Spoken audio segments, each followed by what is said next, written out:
Good afternoon, everybody, and welcome back to the ESL UK Premiership. My name is Munchables, and joining me once again is X-Scoundrel for our second best of three of the day. How are you doing, man? Very, very good. That was a quick best of three series. I wouldn't have expected anything less on this new patch, and it was a brilliant, brilliant series to showcase some of the new stuff that this new patch has brought to the forefront and shown you how, yes, there is more gold in the game. Yes, it's great that you can get item spikes in your late games, carry more quickly, but if you have a team comp that shines in lane, can group early, take towers, does well in skirmishes, it doesn't matter how quickly you hit those power spikes if your enemy is an item and a half ahead. It is, it's a similar same old story to the old patch, but everything just happens a little bit quicker this time round. And we are into picks and bans. This is obviously our second best of three series of the game. Infused versus Choke Gaming, potentially going to be one of the most fiery and closely fought series that we will see all UK ESL Premiership. So this is probably some of the best talent that the UK has to offer here. Not discounting FM. So FM, Infused, Choke have always been at the forefront of UK League of Legends, and you're seeing two heavyweights go head to head here. Important for Choke to win this to retain their first seed spot as well. And as well, I think this is kind of potentially Choke's rise back to the top of the seed. Now, we saw around sort of Epic 14, I think it was, when Choke won Epic Land, they really felt like they were kind of a cut above the rest of the UK scene. Since then, Numlocked went to Turkey, and Choke didn't really... It kind of fell apart a little bit. They fell to the sort of middle regions of the UK scene.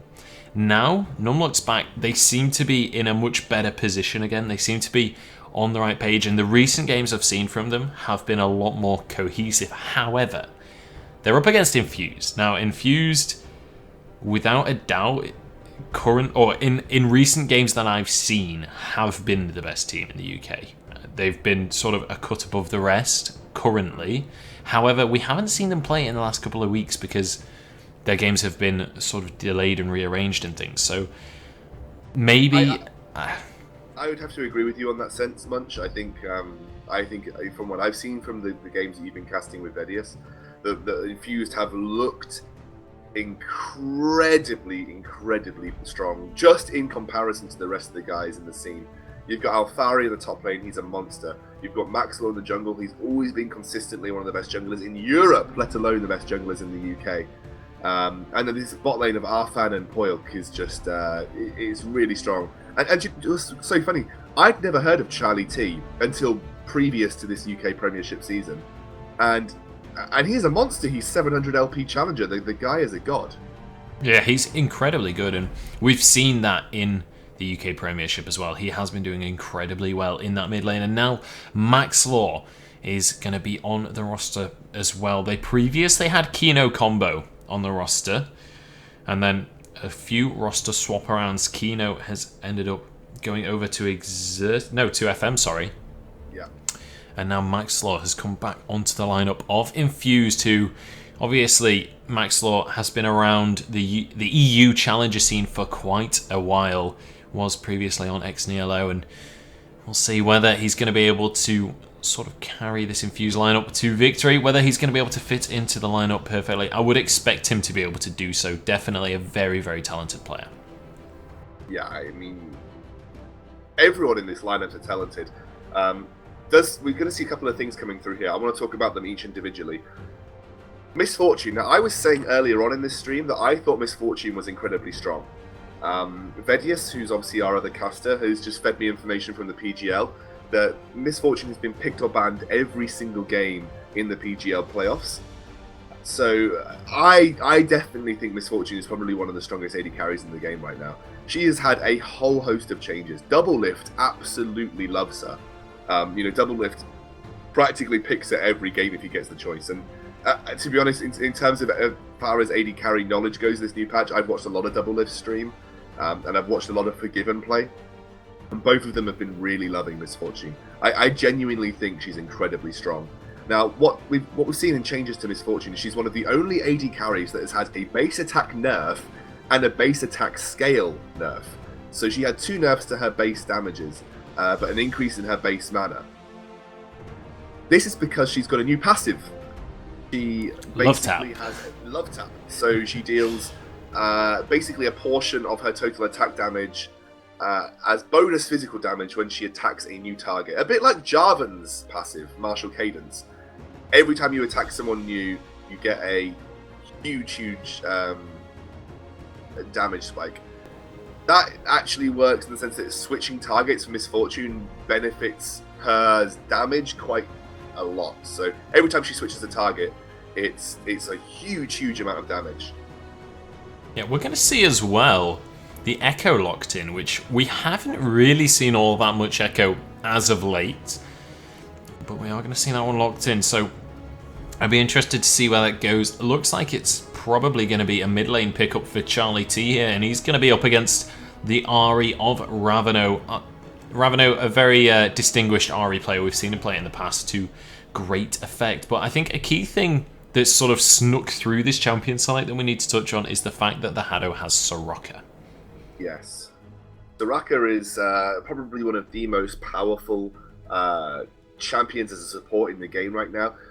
She still offers the same kit, but because of the Keystone Masteries with the healing, and also the fact that all healing outside of self-healing isn't affected by Ignite anymore, she can heal champions through a whole Thora of damage. Grievous Wounds, like I said, only affects healing, I think, from self-healing sources, so potions and heals. Now Soraka is there. She's in this position where she will be a healing monster if she's not taken care of in the early portions of the fight. It makes her a target for team fights. You need to take that Soraka out, otherwise you're going to be struggling to burst through any other member of the team.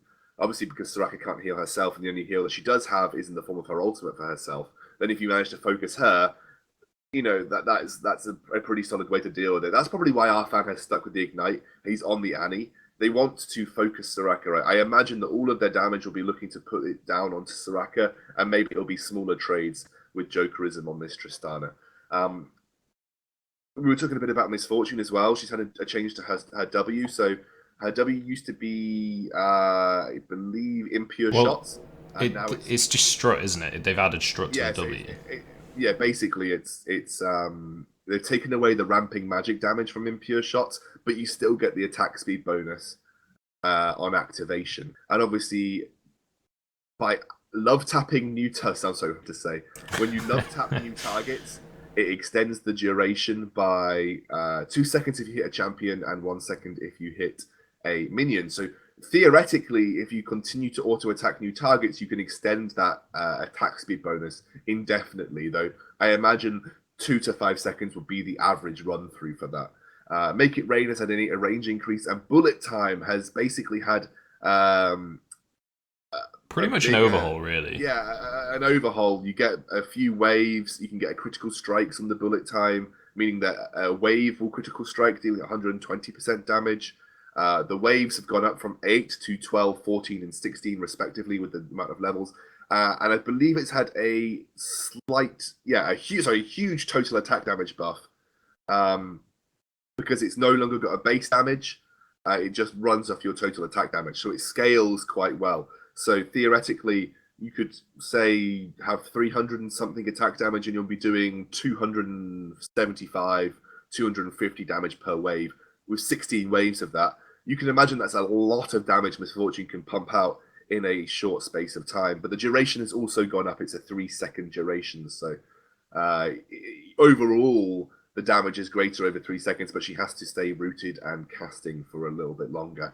So let's look overall at the team compositions here. We have Infused running Fiora in the top lane, Maxwell on Lee Sin, Charlie T on Echo in the mid lane, which is something that he has played before, but we haven't seen too much of it crop up in the ESL Premiership. And then it is that Misfortune Annie bot lane, which is, I think, a huge amount of burst damage coming through for that bot lane, especially, I think, needed to deal with the Tristana Soraka lane. The composition that Infused, I think, are running for here again is a very skirmishy-based composition. Good pick with the Annie stun and the lockup from Charlie T on that Echo, but really they're looking to burst someone out and then try and force a unfavorable team fight for the enemy after having caught someone. They don't have that Sivir ultimate or anything to allow them to catch up, but really they've got a skirmishy fight. They've got a very strong split push, so I imagine you might see Charlie T and Alfari split pushing in side lanes eventually, and it'll be a 1-3-1 type of split push here. And we've seen how strong that can be, especially with the Rift Herald, and how turrets are a lot easier to take down, and with Echo having the ability power increase. So he can obviously use his on the turrets, but he also gets a benefit to turrets damage with the ability power now, with the changing turret damage and moving on. Yeah, absolutely, and we'll see if they're going to be able to get that going. We've got much more kind of all-in compositions on both sides of the map this time, as opposed to the last best of 3, where we kind of had FM going for these kind of all-in compositions and Exertus going for the much more slow-paced ramp-up compositions. This time, both teams are kind of going all in for this. They're going to be looking to fight, and I mean, Malphite Fiora up in the top lane, it's going to be action-packed. Again, the Lee Sin Rek'Sai junglers. We saw that both games in the last best of 3. We'll see whether we see it in this best of... Or, well, we are going to see it in this best of 3. Whether it's a theme throughout the entire series is another matter. We'll have to find out as we are on to Summoner's Rift, ladies and gentlemen, with our first game of Team Choke Gaming versus Team Infused. Let me just quickly fix the overlay as Xscoundrel talks to you about the matchup. Yeah, I mean, I kind of agree in the sense that there's a little bit more of a team fight competition coming out from Choke. They do well in smaller skirmishes as well, but they have the better 5v5 team composition, really. Just for the sole inclusion of the Malphite, it basically makes any 5v5 team composition a full-on team fight. And actually, I think for all intents and purposes, Infused will be looking to avoid fighting in a 5v5 scenario, but they'll be looking for smaller skirmishes and keeping to the split push. Matchups here, though, Numlock I think will do well. Numlock does pretty well against the Fiora, especially on a Malphite. Stack armor very quickly. The changes to the Frozen Fist also means it's pretty good to have an armor stacking champion like Malphite on your side. Mid lane, it's a little bit difficult. This is a bit of a skill matchup, in my opinion. Pure range advantage should be going to Ravano. He should have the early portions of this lane, solidly in his favour. But once Charlie T gets that potential to all in more frequently, especially if he catches Ravano off guard in one of his parallel convergences, he has the potential to burst Ravano out. But this should be a lane that Ravano should do well in. And really, that bot lane matchup is the biggest thing here. If Alfan and Poilk can be aggressive, then they definitely have the potential to win out on Jokerism, because Tristana has changed to be this kind of all-in AD carry now. Really benefits from going all-in 24/7. So having someone like Soraka doesn't really aid that, but she does still have that strong tile push, so you don't necessarily need to use her for all-in all the time. But this should be a matchup in favour of Poilk and Athen. Yeah, I suppose in some ways Soraka will help that, in that Jokerism can afford to sort of go almost solo all in and then go for those aggressive trades, but obviously you can just sustain all the way back up.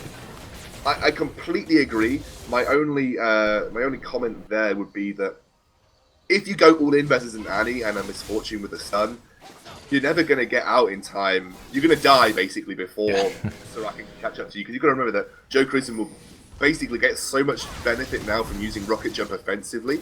He'll be too far away from the Hado usually, and obviously if Arfan has that Ignite up and that stun, then the Poilk and Arfan should be able to burst him out pretty quickly.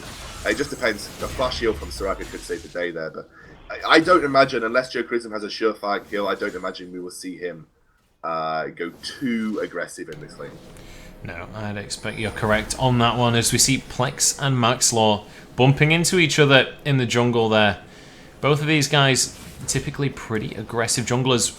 We're not going to see Plex on the Rek'Sai. Rek'Sai not really a jungler that we typically see Plex on. We have seen him play it occasionally, but not one of the tip-top ones for him. When he used to play for ESL, it was pretty much the only champion he played.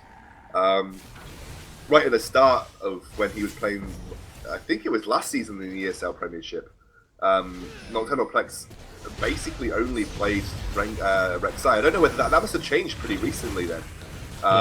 We've seen him typically on like Lee Sin recently, but actually Alfan flashing over for the Hado, who immediately flashes as well.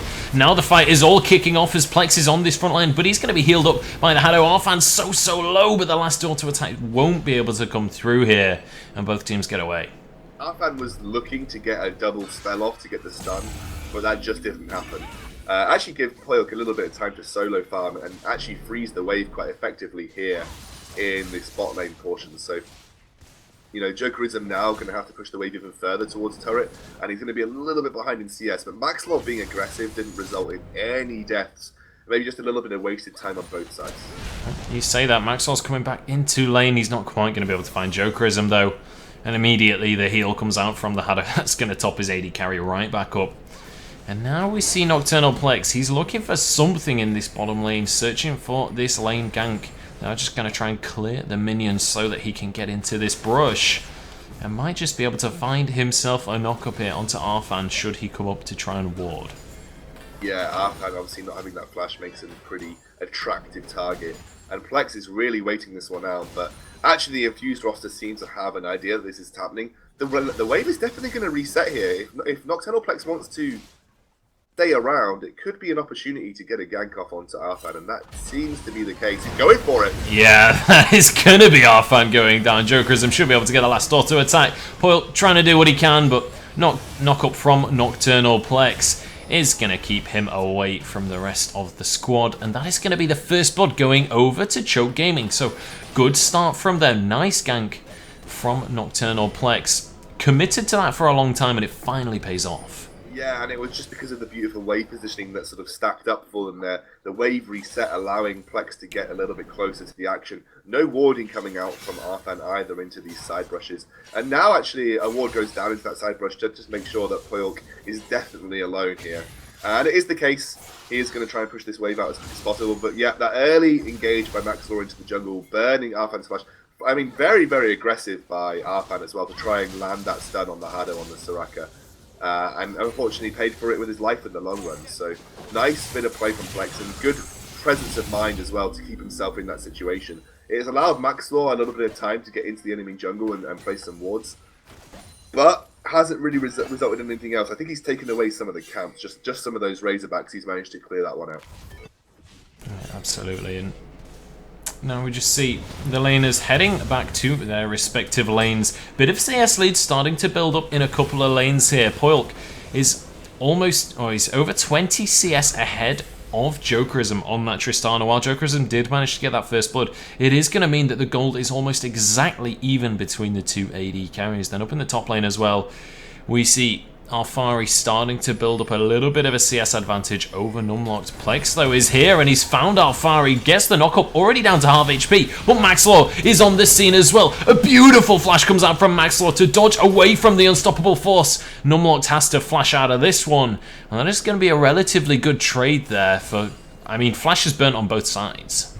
Yeah, and actually Maxlaw really in the right place at the right time and force a lot of damage onto Nocturnal Plex. Alfari just does huge amounts of damage as that Fiora. You really have to respect the amount of damage that Fiora can put out in sort of burst situations like that.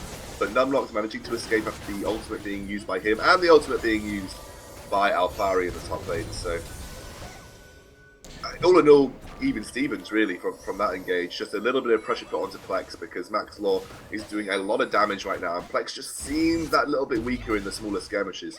Gotta say though, Plex has had a positive impact on the map as of yet. So just waiting on Maxlaw to see if he can have as much impact in the early portions of the game as Plex has been doing.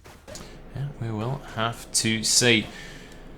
So, across the board, very, very even, and a much more passive start than what we saw in our first best of three of the day. Both of these teams kind of playing it a little bit safe. Both junglers have done a couple of ganks, but nothing overcommitted, you know, I actually don't even know if Alfari dodged the Rumble ult with the Numlocked ult with Flash because he still had it available. I think he used riposte. No, Alfari just riposted it, yeah, it was Maxlaw that flashed. Brilliant riposte then, because it stuns the target, I believe, if it's an immobilizing disable. So that's a stun. If they use a stun on you and you riposte, it actually stuns them back, which is really awesome. I didn't realize that happened on the Malphite ultimate. Yeah, so really well played by Alfaria. It is going to mean that his flash is still available, but Plex is hanging around in this bottom lane yet again. He's looking to try and get onto this Infused bottom lane, but he's not going to be able to find targets, or is he? Arfan actually not escaping very well, and he is going to take a huge amount of damage, but there's the bullet time! That is going to be Poilk melting people down. There's a kill for Alfaria as well as he comes into the bottom lane, and a beautiful play from Infused. Oh my word, again, Jokerism going all in. This is the problems that I've talked about, especially post 6. You know, you have to go all in as a Tristana now, because you just get, if you go all in on a max bomb and you blow up that bomb with your rocket jump, you immediately get a rocket jump reset, and he did use it there even after getting the kill. But the bullet time does so much damage right there, and that is why people are picking Misfortune. That is so much more powerful than it used to be. Absolutely crazy, and a brilliant teleport by Alfari as well. Grabs him a kill onto the Soraka, and a complete cleanup, a 1 for 3 here. Arthur giving his life for the cause, and a huge chunk of gold going over to the side of Infused. 2 kills going on to MF with that beautiful bullet time. Gonna pick up the Essence Reaver or the Ghost Blade. Yeah, she's gonna go for the Ghost Blade because she was building the double Brutalizer items. The Brutalizer's basically been split into 2 items now. And she goes for that Ghost Blade very early on, which I love because AD caster type champions like Graves and Misfortune benefit so much from Ghost Blade now. Yeah, well, Vedius was saying to me yesterday that he reckons that Ghostblade is pretty much core on Graves now, which is one of those champions that's been playing all the time, so not at all surprised to see that Ghostblade being picked up on other AD carries too. Poilk already starting to build up a bit of a gold bounty, as you can see on the right of his HP bar there. But both teams starting to group up towards this dragon area. 3-2 on the scoreboard. But look at the gold lead already. Just 3-2, 1 tower. But the gold lead is already 2,500 in favour of Infused. Yeah, this is just how crazy this new patch is. These gold leads can open up so very quickly. And actually, I like the point that you brought up that it's core on Graves, because I think it's probably core on MF as well. Arfan again going in. Yeah, Arfan is not actually going to be going down here, and the bullet time once again just obliterates. And now the flash from Poilk, he picks himself up a triple kill. Raveno just going to be sprinting away with all 9 of his tails between his legs, and this is going to be the dragon going over to Infused. Infused just aren't respecting the amount of damage that can be put No, Infused are definitely respecting it. I think it's Choke though. Yeah, sorry. Choke aren't respecting the amount of damage that Infused can put out with that bullet time. I was just so taken aback, but I was surprised by the damage that bullet time is doing. And they're going all in onto Arfan, and this is why the Annie pick is so beautiful versus the Soraka Tristana, because Annie will lock them in place for that burst damage to come down from Poilk. And you know, you can jump in, but as long as Annie has that stun, she will get something in return, undoubtedly. And you're seeing it here every time Jokerism is going aggressive. Yes, he's picking up the kill onto Annie, but he's paying for it with his life, and apparently 3 members of his team's life as well.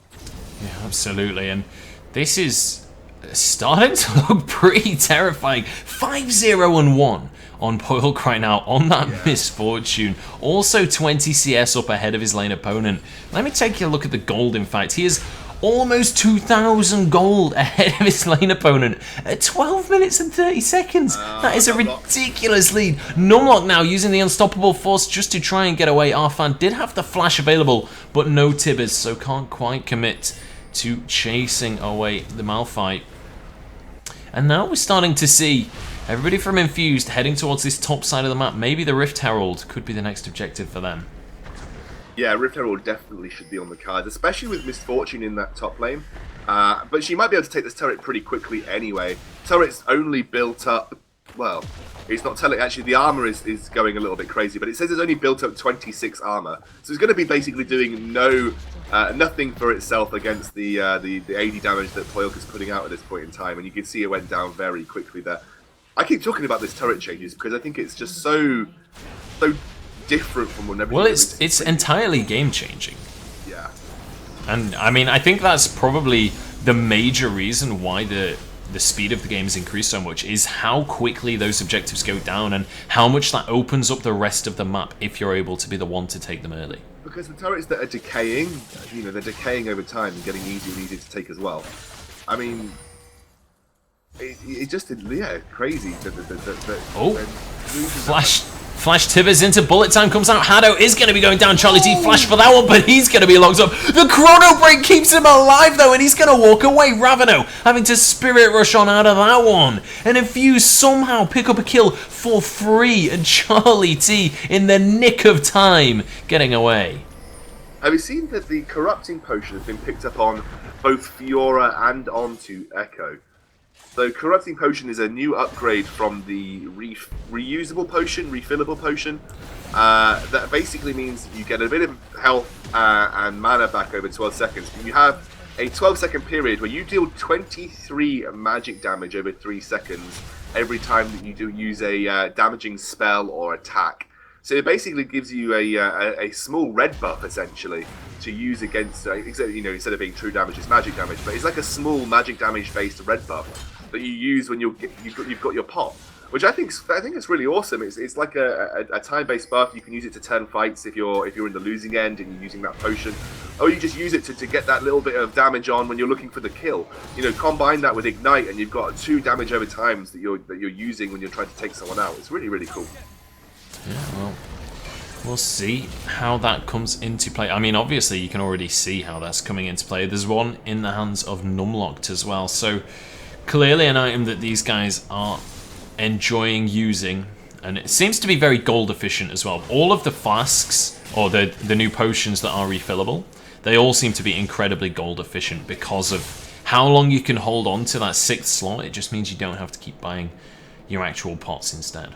Exactly, and because pots are now more expensive, once you've returned to base once, I believe it's gold efficient. Even just the refillable potion, the initial buy. So pots being 50 gold a piece now, it's a lot more in your favor to buy that reusable potion if you're going to be in lane for longer periods of time. Interesting enough, we don't see AD carries actually picking it up because they choose to just run with that singular potion. But here we go in the top lane. Yeah, up in the top lane, we do see Alfari has been caught out. He's going to flash. Maxlor is on the scene, and actually he escapes with a heal from Poilk. And now Numlocked is in trouble. Bullet Time going to deny his way of exit, and Maxlor is going to capitalize with the Sonic Wave. Now the turret is being battered on down. Charlie T and Ravano are dueling in the bottom lane, though. Charlie T's been ignited. Chrono Break is not quite going to connect onto Ravano, but that's not going to matter. Half of his HP bar is just annihilated. Charlie T running rampant on Echo. Yeah, he's got that sheen. He got the 3-stack autos onto Ravano and just blew him up with that phase dive. Absolutely annihilated him. And that is a whole host of turrets now going down for Infused. And they've built up a 10k gold lead at 17 minutes into the game, Munchables. 17 minutes. Yeah, this is the definition of a snowball. Honestly, before these games today, I mean, I'd seen some games already and I've been talking to people. Everyone was saying this is the most snowbally patch we've been on in forever. And I mean, this is kind of a showcase of that. The games before as well, so snowbally. The gold leads just extend so quickly. And with teams like Infused able to capitalize, able to continue to extend on that, we are going to just see them like running away with the game essentially. Now the Rift Herald going to be the next target. It does a whole lot of damage though. It really does. We talked about this previously. It does a lot of damage. They're actually going to... I think Plex ended up getting that buff there. I ideally think they wanted to give it to Jokerism because it meant that you think he would have done more damage to turrets. But it goes over to Plex and now they're just going to back off without even pushing this top lane turret. Yeah, I think they were a little bit afraid of a mid lane push coming out from their opponents here. So Ravano just going to head to the mid lane, defend from that one. They don't really want to concede any kind of map control, especially when it comes to inhibitors. But they definitely need to try and make their mark on the map somewhere. They've only got one tower in their favor. That's the only global objective that they've managed to acquire for themselves. So starting to fall significantly behind. We'll see whether the new comeback mechanics in the game are going to be able to help them out. Well, I've been thinking about these comeback mechanics over the course of the cast that we've been doing, and the really only thing I can think of is that bounty mechanism where it supplies gold to your entire team. But how hard is it going to be to get those kills in a situation like this? I mean... Yeah. do we expect to see that many? Did you expect to see more comebacks now or less comebacks? I feel like I expect to see less comebacks. Yeah, right now on this patch as it is, without any more changes, definitely less. But Poilk does get caught up by the Hunters, their Chilling Spite, sorry. Not quite going to be able to continue to engage on this one. Both teams looking like they kind of want to fight, but both going to be disengaging as well. Don't want to be on the wrong side of the fight. You definitely need the engage to begin in your favor, especially when there's champions like Malphite in the mix. Oh yeah, definitely. And you always have to respect this sort of output these guys can put through with a good team fight. You know, there's always the potential to turn it round with a great Malphite ultimate, and then obviously Raveno has to flash out of the parallel convergence though. He is scared of getting locked up by Charlie now. He knows that even just that small stun from parallel convergence will probably spell his doom with the amount of burst that Charlie T is putting out. Yeah, Charlie T has just been back to base and finished off his Lich Bane as well, so that will really sort of round out the burst that Echo is going to be able to do. And Raveno is well aware that Echo can pretty much one-shot. We saw in the bottom lane when they had that 1v1, he almost got pretty much one-shot by the phase dive along with the passive stacks. We'll see what Charlie T is going to be able to do with the damage that he has accrued in those two items. We can see Static Shiv has been finished as well for Poilk, so pretty significant power spike there as well. The damage obviously on the Static Shiv proc has been increased. Yeah, I mean, it's very, very interesting that Poilk has gone for and sort of ignored the Essence Reaver that a lot of Misfortunes do tend to go for. He's actually going to forego that and go straight for the Ghost Blade into the Static Shiv, which I think is really interesting. Huge amount of armor penetration and a huge amount of critical strike from the Static Shiv now as well. Now she's going towards the BF Sword, which could be Bloodthirster, but could also very equally go into Infinity Edge or the Essence Reaver that we talked about previously. Absolutely. Now Raveno just pushing up to clear those waves in the mid lane. The game has really slowed down in the last couple of minutes. Infused, yeah, it has actually, yeah. They seem to be searching for a way to begin this siege. They're well aware that Misfortune is not the most fantastic siege champion. And we'll see whether they're going to be able to find a way to sort of get their foot in the door and begin to crack open the base of Choke Gaming. But if they continue to just stall like this, Choke might just be able to find their way back into the game, especially with a Soraka on their squad for the late game team fights. Jokerism might just be able to get to that kind of hyper carry position, and it's actually going to be Numlocked with the flash ultimate to kick the fight off. Chrono Break goes through from Charlie T, bullet time across everyone, but they don't get the kills with the ultimates that they have previously. Yeah, and that is just Soraka in a nutshell. Managed to keep her team healthy through an incredible amount of burst. It was a decent idea by Numlock to go for the engage, but he only managed to land it onto 2 targets. And when you're sitting this far behind, 2 targets just isn't enough. They are going to be stopped from doing the Baron, and Charlie T and Maxwell will have to back off. But Raveno gets caught out. Choke. I mean, they finally just got a good team fight. They went evenly with that, and then they just overextend for it. Now Alfari trying to punish this one. He's going to be able to get the Grand Challenge heal off. And now they can just back away again. They've got themselves 2 picks. They could look to Baron. They could look to inhibitors. They can do what they want on the map right now. I feel like this has been a running trend that we've seen with most games as of yet. It's been very difficult for the teams to make an impact past the inhibitor turrets until they get this sort of decisive team fight or decisive Baron or, you know, something along those kind of lines. Because, oh wow, Charlie T going on to Plex. It is indeed. Plex going to have to burrow away from that one. Charlie T not quite going to be able to chase, but he's just going to go onto Hado instead and just annihilate him. Jokerism just jumping away, trying to dodge around as Charlie T picks himself up this solo double kill. Jokerism, he's just got to get away as fast as he possibly can. Alfari going to head up to the top lane to finish off that wave. And now Infused in a fantastic position to start to push these inhibitors. There's so many tools to deal with the Soraka from the side of Infused that you really need to be really careful about your positioning, especially as Hado. Charlie T can close distances so very quickly on that Echo. And Soraka having as low base health as she does, she's such an easy target. I mean, she's level 7! How is Hado level 7? Yeah, that is the definition of behind right there. Even the enemy support is level 10 already. So huge, huge deficit here for Choke Gaming. One thing that I've just noticed. One of the new changes. Tiamat no longer passively gives you that cleave now. No. It's only on the active.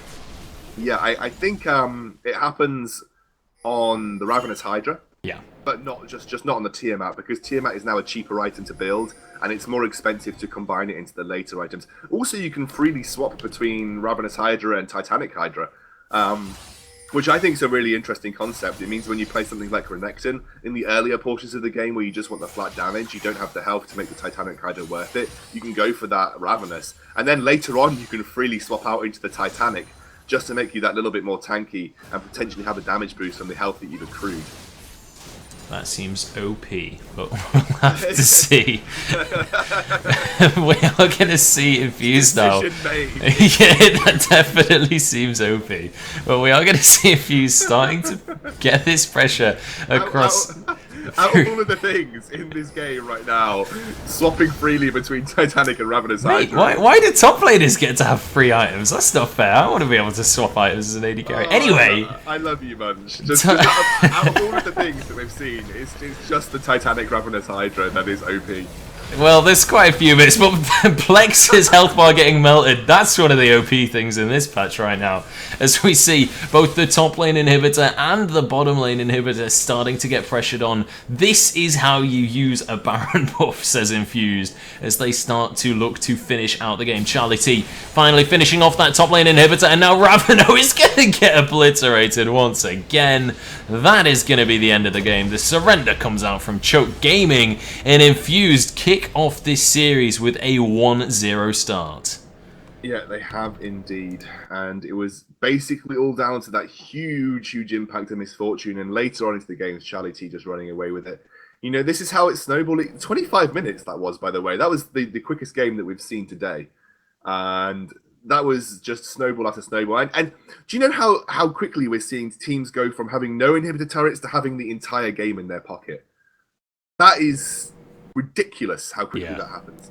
I think it was at 21 minutes we'd just seen the Baron get taken around that time. And then, you know, it didn't look like Infused had the potential to get in and win the game, but... and then they pretty much took in 3 hits. Yeah. And then they just did. But anyway, that is our first game of that best of 3. Infused are going to be taking the advantage, and honestly, I mentioned before the game, Infused had been looking incredibly strong the last time we saw them, and definitely a shoe-in for the #1 seed in our playoffs. And if they play anything like that for the rest of the season, I'm pretty much certain that they will be the first seed. We'll have to see. We're going to go into a short break, but do not go anywhere, because in just a couple of minutes, we'll see if Choke Gaming are going to be able to get back into this series, or whether it's going to be a second 2-0 of the day. We'll be back in just a few.